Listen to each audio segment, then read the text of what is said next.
वंदे मातरम भैया। आज मैं आपको मेरे ख्याल से 20 दिन बाद मैसेज कर रही हूँ, क्योंकि 20 दिन बाद मेरी बेटी का बुखार बिल्कुल ठीक है और उसको खांसी भी ठीक है, बुखार भी ठीक है। बुखार तो उसको ऐसा इतना बहुत ज़्यादा हुआ ही नहीं, क्योंकि मैं साथ साथ उसको घरेलू नुस्खे और दवाइयाँ भी दे रही थी। और उसको खांसी थी बहुत ज़्यादा, तो खांसी उसकी बिल्कुल ठीक है। आपने जो मुझे बुखार के लिए सबसे पहले दवाइयाँ बताई थी, मैं वो बता देती हूँ। एक आपने मुझे बोला था बेलेडोना 30, रेस्टेक 200 और एकोनाइट 30। ये आपने मुझे देने को बोला था। मैंने 2-2 बूंद सबकी 1 चम्मच पानी में डाल के उसे दी। 2.5-3 घंटे बाद जैसे जैसे मुझे टाइम मिला मैं देती गई लगातार। उसके बाद आपने मुझे मदर टिंचर की बताई थी, ओसीमम और चिरेता। ये भी मैं उसको देती रही। 1/4 पानी में 5-5 बूंदें मैंने दोनों की डाली और उसे मैं देती रही। तो ये प्रोसेस मैंने कम से कम 10-15 दिन किया। उसको मैं ये दवाइयाँ देती रही। साथ में उसके कान में भी बहुत ज़्यादा दर्द होने लग गया था, तो मैंने जो होम्योपैथिक की मेडिसिन थी, हीपर सल्फर 30C, वो मैंने उसे दी। और उसको खांसी हो रही थी, खांसी के लिए मैंने उसको ब्रियोनिया अल्बा 200C दी, जो डायरेक्ट जीभ पे 2 बूंदें डालनी थी। और साथ में आपने मुझे एक अमृत धारा दी थी। अमृत धारा की बूंदें मैं उसके कपड़ों में, जहाँ वो सोती थी बेड पे, वो सब जगह लगाती रही।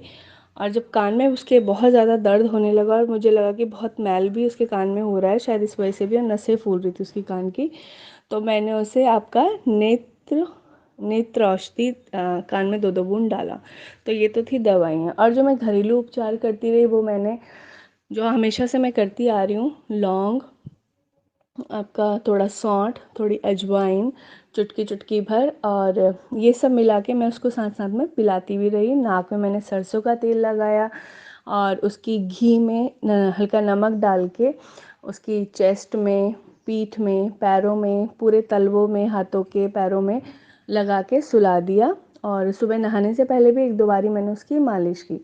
तो ये सब करके जो बच्चे हॉस्पिटल में एडमिट हैं, मैं उनका हाल देखती हूँ। उनके हिसाब से मेरी बेटी बहुत सही है और उसको डॉक्टर के पास ले जाने की ज़रूरत नहीं पड़ी। उसके साथ के बहुत बच्चे हैं जो अभी भी खांस रहे हैं, जिनको अभी भी बहुत प्रॉब्लम है, पर आपकी कृपा से, आपकी वजह से मेरी बेटी बिल्कुल सही है। मुझे किसी पे विश्वास होता भी नहीं है, मैं सिर्फ आपके ही बताए हुए मार्ग पे चलती हूँ। और मैं सबसे यही विनती करती हूँ कि सब घरेलू उपचार और अपनी रसोई में जाके देखें कि वहाँ पे कितना कुछ है। हालांकि मेरे पास ये दवाइयाँ रखी थी, तो मैंने इनसे भी उपचार किया और उससे भी किया। और मैं आपसे भी यही कहती हूँ कि अगर आपके घर में भी ऐसा होता है कि बच्चों को फीवर होता है, छोटे बच्चे हैं, बड़े हैं, कोई भी हैं, तो उनको इसी तरह की मेडिसिन दें, और ये वाली मेडिसिन दें और घरेलू उपचार करें। और ये वाली दवाइयाँ परमानेंट अपने घर में ला के रखें, जैसे मैंने रख दी है। अभी कुछ दिन पहले मेरे हस्बैंड का भी सिर दर्द हो रहा था, उन्हें भी ऐसा लग रहा था कि बुखार आने वाला है, तो मैंने यही सब कॉम्बिनेशन अपने हस्बैंड को भी दिया, तो वो 1-2 दिन में बिल्कुल ठीक हो गए। तो मैं भैया का बहुत बहुत तहे दिल से धन्यवाद करना चाहती हूँ और सबको यही बोलना चाहती हूँ कि कृपया अपने जो हमारी भारतीय औषधियाँ हैं उन पे विश्वास करें और अपने रसोई घर में जाके उन्हीं से दवाइयाँ बनाएं। धन्यवाद। वंदे मातरम। एक चीज़ और मैं बताना भूल गई, इसके साथ साथ मैंने उसको हल्दी वाला दूध दिया था, जिसमें भैया ने मुझे बताया था कि दूध को पका के उसमें हल्दी डालनी है और काली मिर्च और बादाम को घी में भून के उसको पीस के दूध में डाल देना है। ये भी मैंने दिया, इसकी खांसी में बहुत फ़र्क पड़ा इससे। और दूसरा, मैंने उसको भाप दी थी। भाप में मैंने पानी में मैंने क्या डाला था, अजवाइन डाला था। और जो अमृत धारा मुझे भैया के द्वारा प्राप्त हुई है, वो मैंने 2 बूंदे उसके पानी में डाल दी थी। तो 2-3 दिन मैंने स्टीम दी उसको, तो इससे भी काफ़ी फ़र्क पड़ा है। क्योंकि अभी जो बच्चों को खांसी हो रही है, वो उनको चेस्ट में बहुत असर कर रही है, उनकी खांसी जल्दी नहीं जा रही है। और घी वाला उपचार तो आप ज़रूर करें, घी और नमक वाला। गाय का देसी घी, ये भी भैया से ही मुझे मिला है।